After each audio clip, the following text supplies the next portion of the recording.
नमस्कार मित्रांनो, आता 7 वाजलेले आहेत. तर आपण पुढील अंदाज जाणून घेऊया आजच्या व्हिडिओमध्ये. तर बघा, महाराष्ट्रावर पावसाचं संकट आता गडद झालेलं आहे आणि ह्या हवामान विभागाने आता अतिवृष्टीचा इशारा काही जिल्ह्यांसाठी देण्यात आलेला आहे. तर कोणकोणते जिल्हे आहेत आपण संपूर्ण माहिती आजच्या व्हिडिओमध्ये जाणून घेण्याचा प्रयत्न करूयात. फक्त तुम्ही चॅनलवर नवीन असाल तर चॅनलला सबस्क्राईब करा. महाराष्ट्रातील अनेक जिल्ह्यांमध्ये पावसाने अक्षरशः कहर केला आहे. काही दिवसांपासूनच सुरू असलेल्या मुसळधार पावसामुळे नागरिकांमध्ये चिंतेचे वातावरण आहे. या संकटात आता आणखी भर घालणारी एक नवीन मोठी बातमी समोर आली आहे. हवामान खात्याने स्पष्ट इशारा दिला आहे की पुढील काही दिवस राज्यासाठी अत्यंत धोकादायक ठरू शकतात.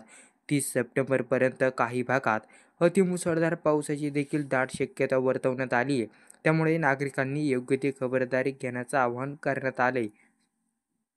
आता पावसाचा धोका वाढतोय. हवामान विभागाकडून ऑरेंज अलर्ट देण्यात आला आहे. भारतीय हवामान खात्याने राज्यातील विविध जिल्ह्यांसाठी ऑरेंज अलर्ट हा देण्यात आला आहे. येत्या 24 ते 48 तासामध्ये काही जिल्ह्यांमध्ये पावसाचा जोर अधिक वाढण्याची शक्यता आहे. विशेष पाहिलं तर कोकण सोबत पश्चिम महाराष्ट्र, मराठवाडा आणि विदर्भातील काही जिल्हे या मुसळधार पावसाच्या कवेत येणार आहेत. कोकण विभागात ठाणे, रायगड, रत्नागिरी आणि सिंधुदुर्ग या जिल्ह्यामध्ये पावसाची जोरदार सरी कोसळण्याची शक्यता. पश्चिम महाराष्ट्रात पाहिले तर पुणे, सोलापूर, सातारा या जिल्ह्यांमध्ये अलर्टवर ठेवण्यात आले. तर मराठवाड्याच्या धाराशिव, लातूर, परभणी, हिंगोली आणि नांदेड या जिल्ह्यात पावसाचा प्रभाव अधिक तीव्र होणार आहे.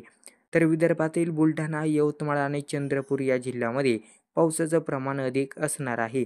ही स्थिती निर्माण होण्यामागे बंगालच्या उपसागरात तयार झालेला कमी दाबाचा पट्टा हा कारणीभूत ठरत आहे. त्यामुळे संपूर्ण राज्यभर पावसाचे ढग गोळा होत आहेत आणि मुसळधार सरी सुरू होत आहेत. आता जालना आणि बीडमध्ये रेड अलर्ट. सध्या सर्वात गंभीर परिस्थिती ही जालना जिल्ह्यात निर्माण झाली आहे. हवामान खात्याने पुढील 4 तासांसाठी रेड अलर्ट जारी केला आहे. म्हणजेच तात्काळ जोरदार पावसाची शक्यता असून विजांच्या कडकडाटासह अतिवृष्टी होऊ शकते.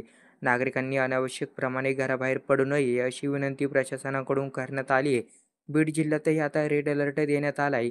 या ठिकाणी देखील जोरदार पावसाचा धोका निर्माण झाला असून शेतकऱ्यांसह सर्वसामान्य नागरिकांनी काळजी घेण्याचे आवाहन करण्यात आले. या सततच्या पावसाने सर्वात मोठा फटका बसला आहे तो शेतकऱ्यांना. अनेक भागात खरीप हंगामातील पिकं पूर्णपणे पाण्याखाली गेली आहेत. बाजरी, सोयाबीन, मूग, उडीद, तूर अशा अनेक पिकांचे नुकसान झाले. यामुळे शेतीचं अर्थकारण कोलमडण्याची भीती व्यक्त केली जात आहे.